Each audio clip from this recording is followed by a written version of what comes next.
आज हम पढ़ने वाले हैं विद्युत धारा का चुंबकीय प्रभाव। इसके पहले आपने विद्युत धारा क्या होती है, विभव क्या होता है, ये सब आप पहले से ही पढ़ चुके हैं। हम पढ़ेंगे आज उसका चुंबकीय प्रभाव। क्या होता है उसका चुंबकीय प्रभाव? जैसे ही किसी चालक में धारा प्रवाहित होती है तो उसके आसपास एक चुंबकीय क्षेत्र निर्मित हो जाता है, और जैसे ही धारा प्रवाह कम हो वो चुंबकीय क्षेत्र भी खत्म हो जाता है। तो इसी घटना को हम कहते हैं विद्युत धारा का चुंबकीय प्रभाव। इसके बारे में खोज की थी सर ऑस्टर ने। उन्होंने एक प्रयोग किया। उन्होंने क्या देखा,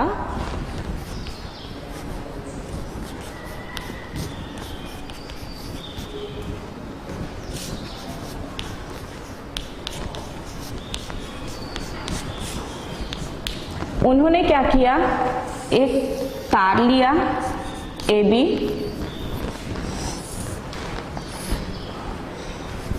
इसमें लगा है प्रतिरोध, यहाँ पर लगी है कुंजी और यहाँ पर लगा है सेल बैटरी।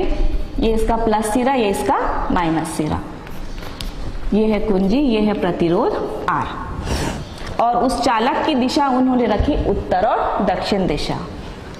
इसके नीचे उन्होंने रख दी एक चुंबकीय सुई। ये इसका N सिरा, ये इसका S सिरा।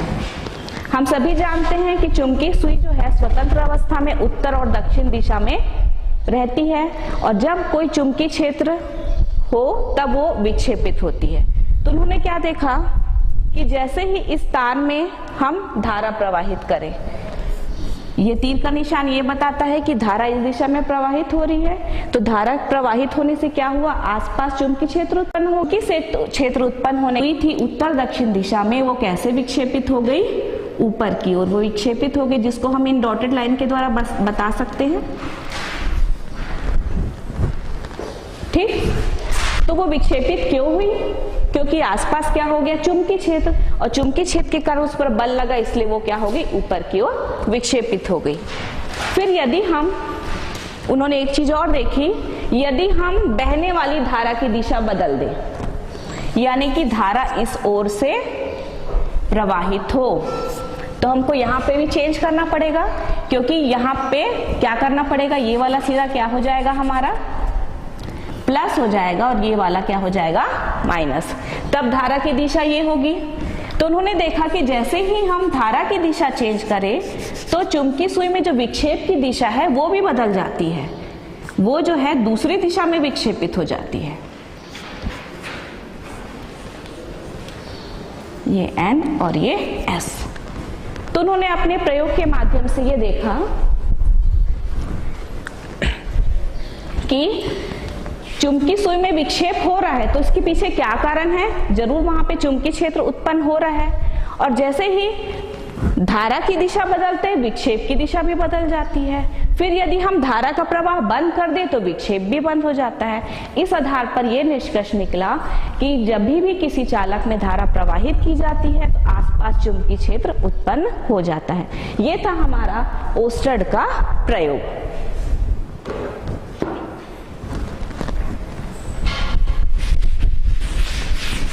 अब ओस्टर्ड की इस खोज से प्रवाहित होकर के फैराडे, जो एक प्रसिद्ध भौतिक शास्त्री थे, उन्होंने ये सोचा कि जब धारा प्रवाहित होने से चुंबकीय क्षेत्र उत्पन्न हो रहा है, तो चुंबकीय क्षेत्र में यदि हम चालक को रखें तो उसमें भी धारा प्रवाहित होनी चाहिए।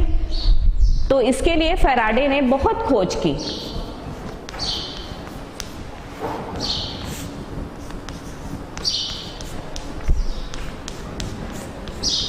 लगभग 10-11 वर्षों तक उन्होंने क्या किया, खोज की। क्या करते थे वो, एक चुंबक रखते थे, वहां पर एक कुंडली रख दिए, देखते थे धारा प्रवाहित हो रही है, नहीं हो रही है, हो रही है, नहीं हो रही है। लेकिन कुछ समय बाद उनको ये ज्ञात हुआ कि चुंबकीय क्षेत्र में भी चालक रखने से धारा प्रवाहित होती है, लेकिन कब, जब उनके बीच आपेक्षिक गति हो। यदि ये चुंबक है और ये कुंडली है, दोनों रखे हैं, तो धारा प्रवाहित नहीं होगी। जब उनके बीच गति होगी तभी धारा प्रवाहित होती है। तो इस प्रकार ओस्टर्ड और फैराडे के प्रयोग से हमको ये पता चला कि चुंबकीय क्षेत्र में चालक रखने पर उसमें धारा प्रवाहित होती है, और चालक में यदि धारा प्रवाहित हो तो उसके आसपास चुंबकीय क्षेत्र उत्पन्न हो जाता है। फैराडे ने जो खोज की कि चुंबकीय क्षेत्र में चालक रखने पर उसमें धारा प्रवाहित होने लगती है, उस धारा को हमने नाम दिया प्रेरित धारा, और इस पूरी घटना को हम कहते हैं विद्युत चुंबकीय प्रेरण। अब आपने दो घटनाएं पढ़ी, किसका प्रयोग पढ़ा? ओस्टर्ड का और फैराडे का। ओस्टर्ड ने क्या निष्कर्ष निकाला? धारा प्रवाहित हो तो क्या उत्पन्न होता है? चुंबकीय क्षेत्र। और फैराडे ने क्या निकाला कि चुंबकीय क्षेत्र में अगर रखे चालक को तो क्या बहती है? उसमें धारा। तो इन्हीं दो चीजों पर आधारित हम दो उपकरणों के बारे में पढ़ेंगे जिसे हम कहते हैं डायनेमो और मोटर। वो कैसे वर्क करते हैं उसके बारे में हम अभी देखेंगे। उसको समझने के पहले हम दिशा के संबंधित कुछ नियमों को समझ ले। क्या होते हैं नियम?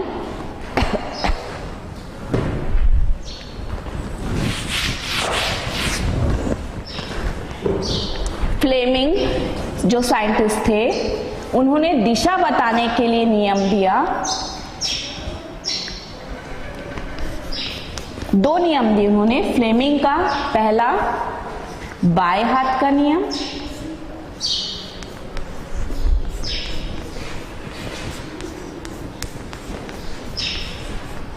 दूसरा उन्होंने नियम दिया दाएं हाथ का नियम।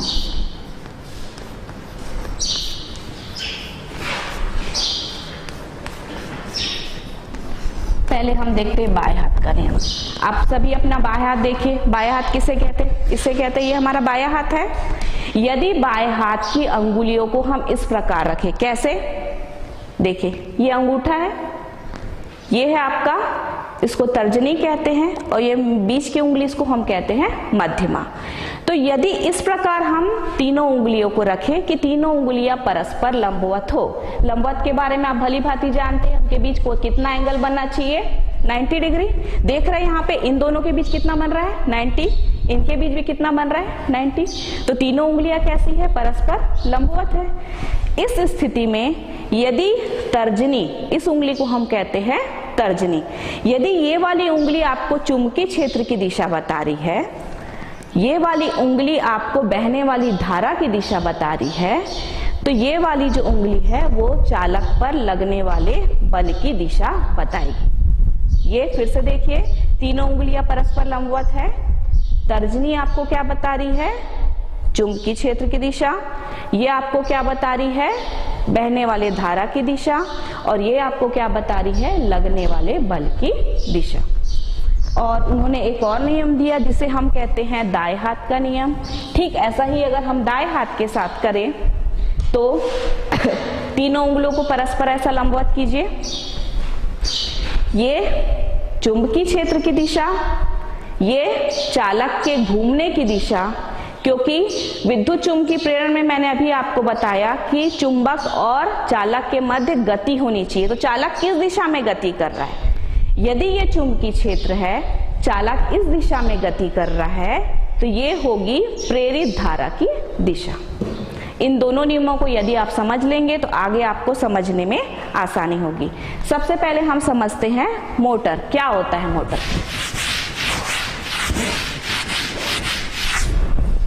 मोटर, ये सब सुना सुना लग रहा होगा आप लोग को, अधिकतर आप लोगों ने सुना होगा मोटर।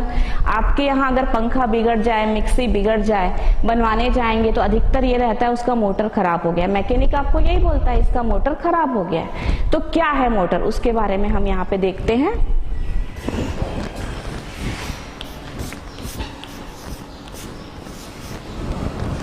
मोटर, इसकी परिभाषा देख लें।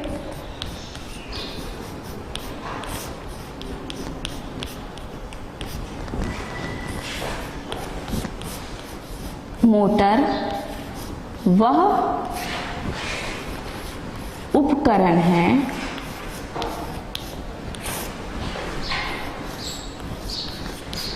जो विद्युत ऊर्जा को यानी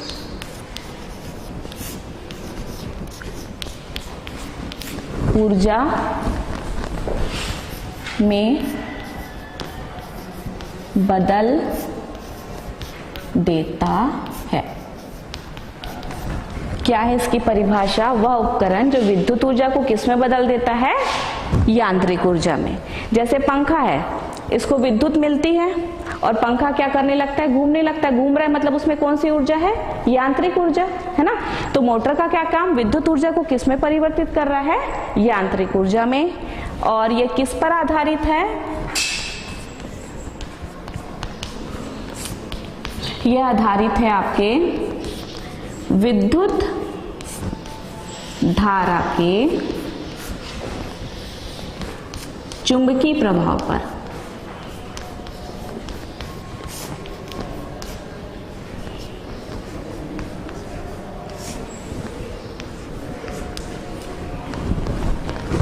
इसके कौन कौन से भाग होते हैं देख लेते हैं हम। पहला भाग इसका होता है चुंबक, दूसरा भाग होता है आर्मेचर,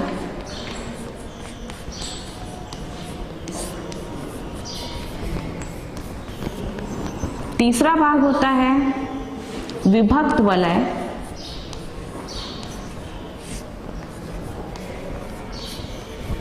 और चौथा भाग इसका होता है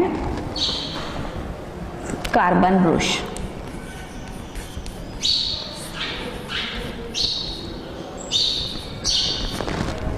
परिभाषा हो गई, सिद्धांत और इसके भाग। अब चित्र देख ले हम, इसका कैसा होता है चित्र।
ये पहला चित्र है, इसके बारे में जरा हम समझे।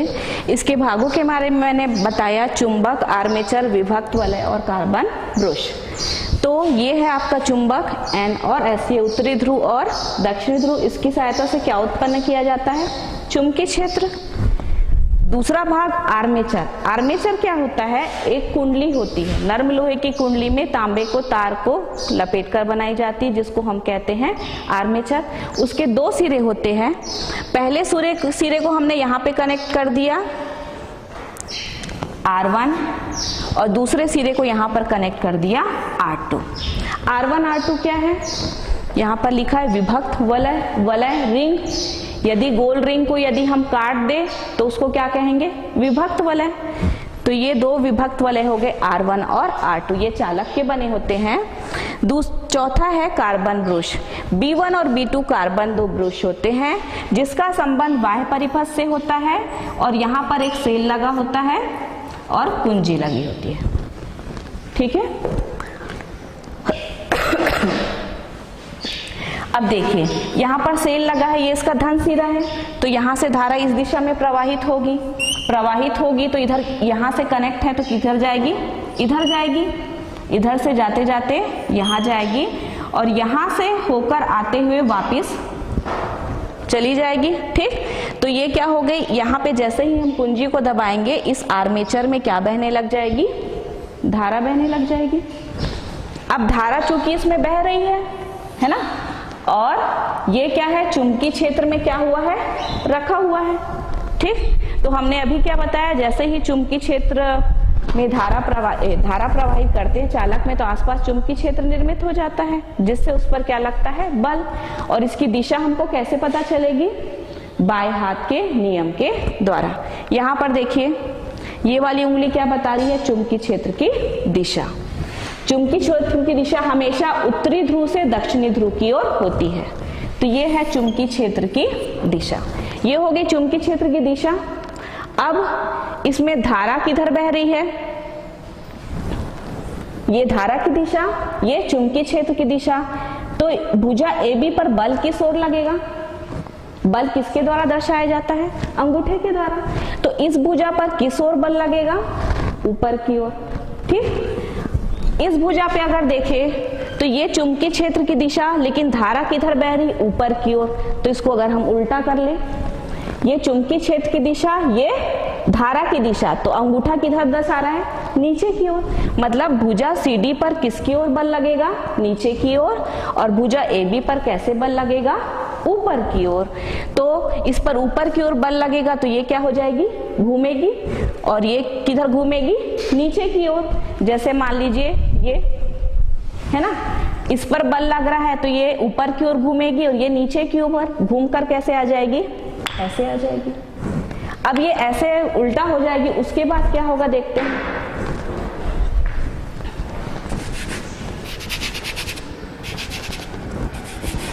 अब AB भुजा इधर आ गई,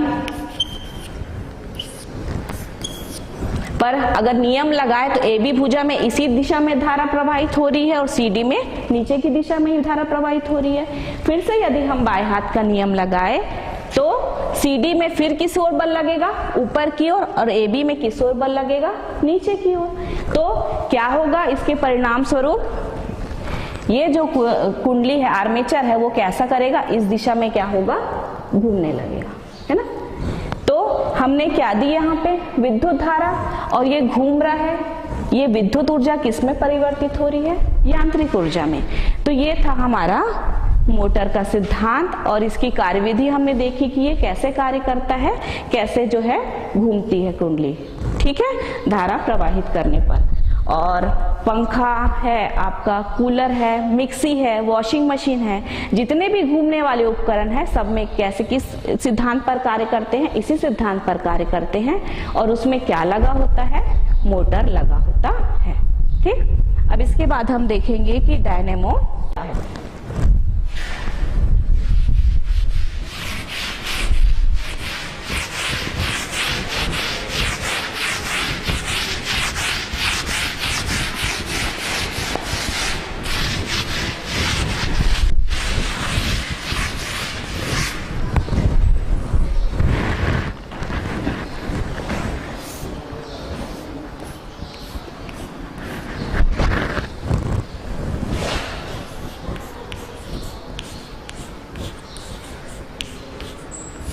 डायनेमो, डायनेमो बोलने से शायद आप लोग को समझ में ना आए।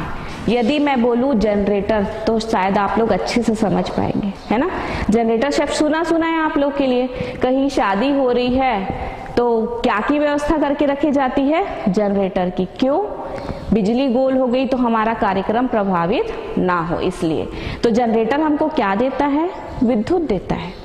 हमने अभी मोटर में क्या देखा, मोटर का क्या काम है, विद्युत ऊर्जा को किस में परिवर्तित कर रहा है, यांत्रिक ऊर्जा में। और जनरेटर जिसको हम डायनेमो कहते हैं, क्या करता है, यांत्रिक ऊर्जा को किस में परिवर्तित करता है, विद्युत ऊर्जा में परिवर्तित करता है।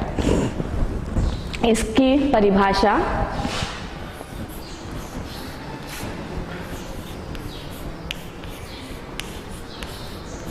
वह उपकरण जो यांत्रिक ऊर्जा को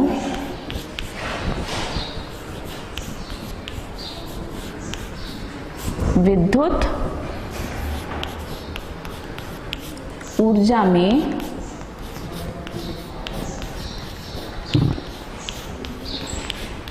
परिवर्तित करता है,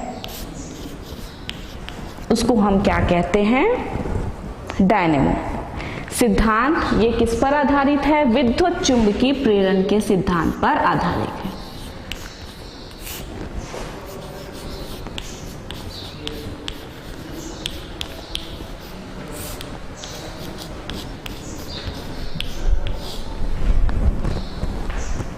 इसके भी वही भाग होते हैं, चुंबक, आर्मेचर। विभक्त वलय के स्थान पर वहां पर होता है सर्पी वलय।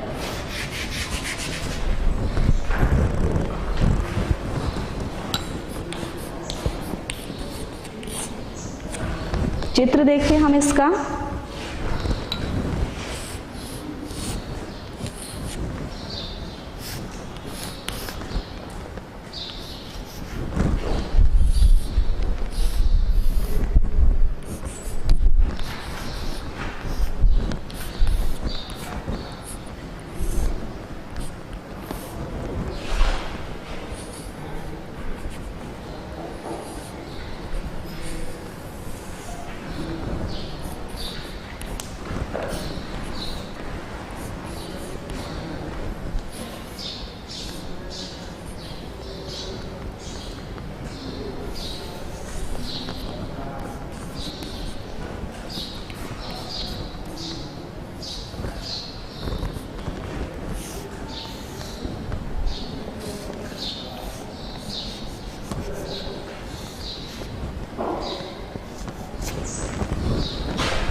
ये पहला चित्र, फिर आधे चक्र के बाद जो चित्र बनेगा उसको भी मैं बना देती हूँ।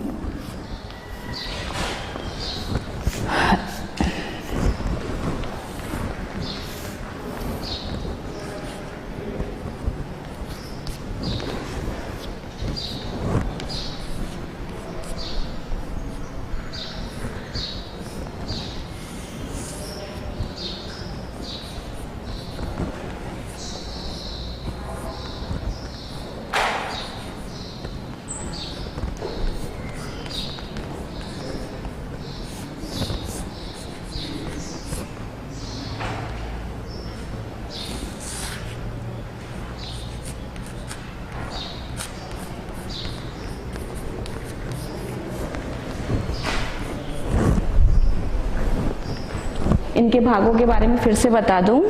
ये है हमारा चुंबक, ठीक। ABCD क्या है? आर्मेचर जिसे कहते हैं, क्या होती है? नरम लोहे की कुंडली में तांबे के तार को लपेट करके बनाई जाती है। और मोटर में हमने विभक्त वलय देखा था, वलय के दो भाग थे। यहाँ पर ये पूरा कंप्लीट एक रिंग होती है, तो इसलिए इसको हम कहते हैं सर्पी वलय।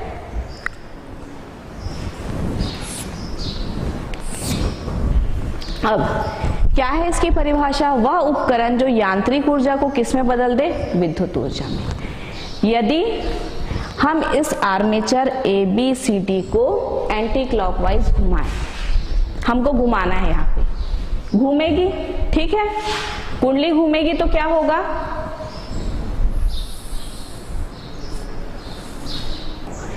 इसको किसी सहायता से एंटी क्लॉकवाइज जब हम घुमाएं तो भुजा CD किस ओर आएगी? ऊपर की ओर। और AB भुजा किस ओर जाएगी? अंदर की ओर। अब इसमें क्या प्रवाहित होगी? प्रेरित धारा। तो प्रेरित धारा प्रवाहित होने के लिए फ्लेमिंग में नियम बताया है, दाएं हाथ का नियम। ये तीनों अंगुलों को कैसा करिए? लंबवत कीजिए। तो CD ऊपर आ रहा है, ये चालक की दिशा और ये चुंबकीय क्षेत्र की दिशा N से S की ओर। ये चालक की दिशा ऊपर आ रही है, तो प्रेरित धारा किस दिशा में प्रवाहित होगी? नीचे की दिशा में। तो इसमें प्रेरित धारा किस दिशा में बहेगी? इस दिशा में। अगर इस भुजा को हम देखें, ये ऊपर आ रहा है तो ये वाली भुजा कहाँ जा रही है? अंदर की ओर। भुजा नीचे की ओर जा रही है, फिर से ये अंदर की ओर जा रही है। और ये क्या है आपकी? चुंबकीय क्षेत्र की दिशा N से S की ओर। ये भुजा जा रही अंदर की ओर, तो प्रेरित धारा किस ओर बहेगी? ऊपर की ओर। अब धारा किस ओर बह रही है? ABCD। D किससे कनेक्टेड है? B2 से। तो बाह्य परिपथ में धारा कहां से कहां बहेगी? B2 से किस ओर? B1 की ओर, ठीक। तो हमने क्या देखा कि इस यंत्र को घुमाने से इसमें प्रेरित धारा उत्पन्न हो रही है, जो कहां से कहां प्रवाहित हो रही है? B2 से B1 की ओर। अब आधे चक्र के बाद देखिए, AB कहां आ गया? इस ओर आ गया, और CD इधर चला गया। दिशाएं फिर से वही है, लेकिन AB का किससे संपर्क में है? वलय R से संपर्क में है। R किससे संपर्क में है? B1 से। तो धारा हमको किस दिशा में प्रवाहित होगी? B1 से B2 की ओर। और पहले अर्धचक्र में धारा किस दिशा में प्रवाहित हो रही है? B2 से B1 की ओर। और उसके बाद B1 से B2 की ओर। तो ऐसी धारा जो हर आधे चक्र के बाद अपनी दिशा बदल दे उसे हम क्या कहते हैं? प्रत्यावर्ती धारा। तो हमने क्या देखा, डायनेमो में हम यांत्रिक ऊर्जा को किस में बदल रहे हैं? विद्युत ऊर्जा में बदल रहे हैं, और हमको कैसी धारा प्राप्त हो रही है? प्रत्यावर्ती धारा प्राप्त हो रही है। ये दोनों चीजें हमने देखी, मोटर और डायनेमो की उनकी कार्यविधि कैसी होती है। अब इसके आगे हम देखें,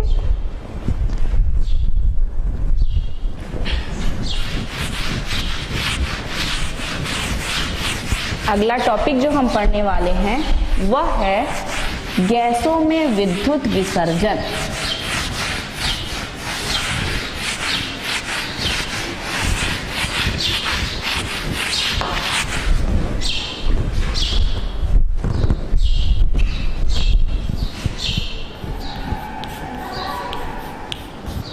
गैसों में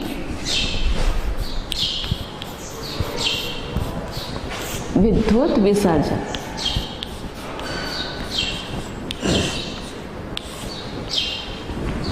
हम जानते हैं कि सामान्य दाब पर सारी गैसें जो है विद्युत की कुचालक होती है। यदि उन्हें एक नली में भर करके 2 इलेक्ट्रोड लगा दें हम, कैथोड और एनोड, तो भी उसमें विद्युत धारा प्रवाहित नहीं होती। पर यह देखा गया यदि गैसों का दाब हम कम कर दें तो दाब कम करने पर उसमें विद्युत का चालन होने लगता है।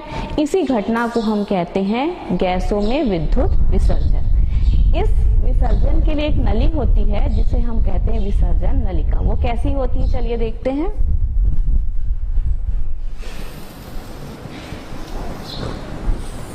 ये पायरेक्स कांच की नली होती है जो सील बंद होती है, जिसमें 2 इलेक्ट्रोड लगे रहते हैं, पहला कैथोड और दूसरा एनोड।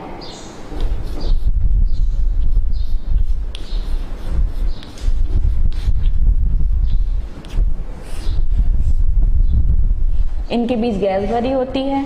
यहां से एक नली होती है, एक तरफ इसमें लगा होता है पंप, अब दूसरी तरफ इसमें लगा रहता है दाब मापी।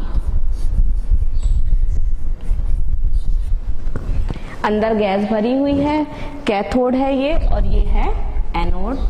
इनके बीच कुंडली जुड़ी है जिससे हम उच्च विभवांतर पैदा करते हैं। और इस नली में यहाँ पे लगा हुआ है पंप। पंप क्या करता है? वायु को बाहर खींचता है। जैसे जैसे वो वायु को बाहर खींचेगा अंदर दाब क्या होते जाएगा? कम होते जाएगा। और इसमें क्या लगा हुआ है? दाब मापी। दाब मापी की सहायता से जितना दाब हमको चाहिए उसका हम यहाँ पे माप कर लेते हैं कि कितने दाब की आवश्यकता है। तो यदि दाब बहुत कम हो जाए तो इसमें होने लगता है विसर्जन। इसी घटना को हम कहते हैं विद्युत विसर्जन। और इस टाइप की नली होती है, इसको हम कहते हैं विसर्जन नलिका। इसी विसर्जन के फलस्वरूप हमको मिलती है कैथोड किरणें। कैसे मिलती है देखते हैं।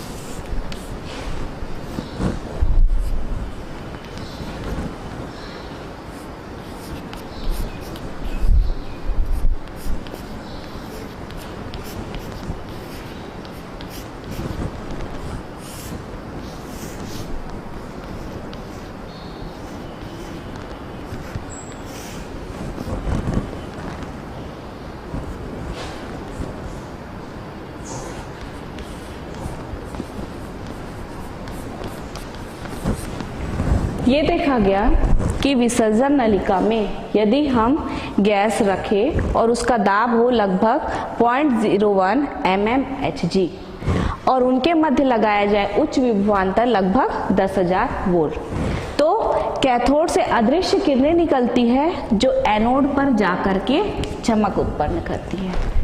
तो चूंकि ये किरणें कहाँ से निकल रही है? कैथोड से, इसलिए इन किरणों को नाम दिया गया कैथोड किरणें। कैथोड किरणें होती क्या है? ये ऋणावेश इलेक्ट्रॉनों की एक बौछार होती है, ठीक है। और इसके गुण क्या क्या होते हैं देखते हैं हम। सबसे पहला गुण क्या होता है? सरल रेखा में गमन।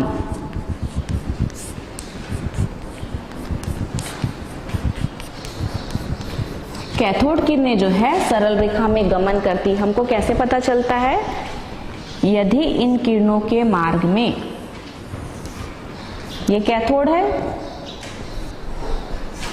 ये किरणें निकल रही हैं, यदि इनके मार्ग में एक कोई भी वस्तु रख दी जाए तो ये देखा जाता है कि उसकी छाया जो है कहाँ पे बनती है? पर्दे पर हमको प्राप्त होती है। इससे क्या पता चलता है कि कैथोड है सीधी रेखा में गमन करती है। ये था इनका पहला गुण। और क्या गुण है इनका? दूसरा गुण ये है कि कैथोड किरणें जो है कैथोड के तल के लंबवत निकलती है। एनोड की स्थिति का उन पर प्रभाव नहीं पड़ता। यदि हमारा कैथोड समतल है तो निकलने वाली किरणें कैसी होगी? परस्पर लंबवत होंगी। यदि कैथोड का तल अवतल है तो किरणें क्या हो जाएगी? केंद्रित होगी। और यदि कैथोड का तल उत्तल है तो किरणें क्या करेगी? फैलेंगी। एनोड कहाँ है? इस स्थिति का कैथोड पर प्रभाव नहीं पड़ता है, ये हमेशा अपने तल के लंबवत निकलती है। ये है कैथोड किरणों का दूसरा गुण। कैथोड किरणों का तीसरा गुण होता है इनमें बहुत अधिक गतिज ऊर्जा होती है और ये क्या करती है? यांत्रिक दाब डालती है। कैसे सिद्ध होता है? हमने ये देखा कि यदि नली में अभ्रक का एक पहिया रख दिया गया, दांतेदार पहिया, ठीक, और ये कैथोड है, ये एनोड। तो दांतेदार पहिया रख दिया जाए और कैथोड किरणें सिर्फ आधे भाग पर ही क्या डालेंगी? दाब डालने से क्या होगा? ये पहिया क्या करने लगता है? गोल गोल घूमने लगता है, जिससे हमको ये पता चला कि कैथोड किरणें में बहुत अधिक गतिज ऊर्जा होती है और वो क्या करती है? यांत्रिक दाब डालती है। इसके अलावा और भी बहुत सारे गुण होते हैं कैथोड किरणें के। क्या होते हैं?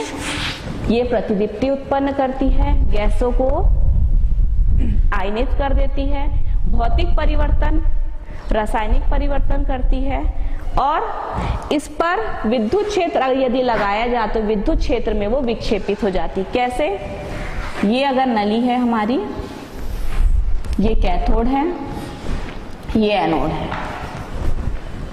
यहां पे यदि हम लगा दे विद्युत क्षेत्र प्लस और माइनस। अब कैथोड किरणें में हमने पहले ही बताया कैसा आवेश होता है? ऋण आवेश होता है।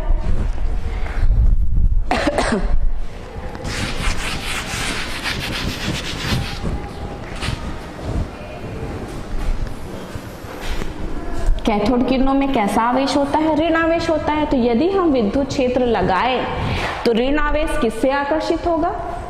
धन से, है ना। ऋण और धन क्या करते हैं? एक दूसरे को आकर्षित करते हैं। तो ये किरणें जो है धन प्लेट की ओर विक्षेपित हो जाती है। ठीक इसी प्रकार यदि चुंबकीय क्षेत्र लगाया जाए तो उसमें भी वो विक्षेपित होती है। और एक गुण है कैथोड किरणों में कि इनकी भेदन क्षमता उच्च होती है। यदि इनके रास्ते में एल्यूमिनियम की पत्ती रख दी जाए तो उसको भेद करके वो निकल जाती है। और यदि इनके मार्ग में उच्च गलनांक जैसे टंगस्टन धातु रख दी जाए तो उससे टकराकर वो एक्स किरणें उत्पन्न करती है। तो ये हमने क्या क्या देखा? कैथोड किरणें कैसे उत्पन्न होती है और उसके क्या क्या गुण हैं। अब एक्स किरणें के बारे में भी थोड़ी चर्चा हो जाए।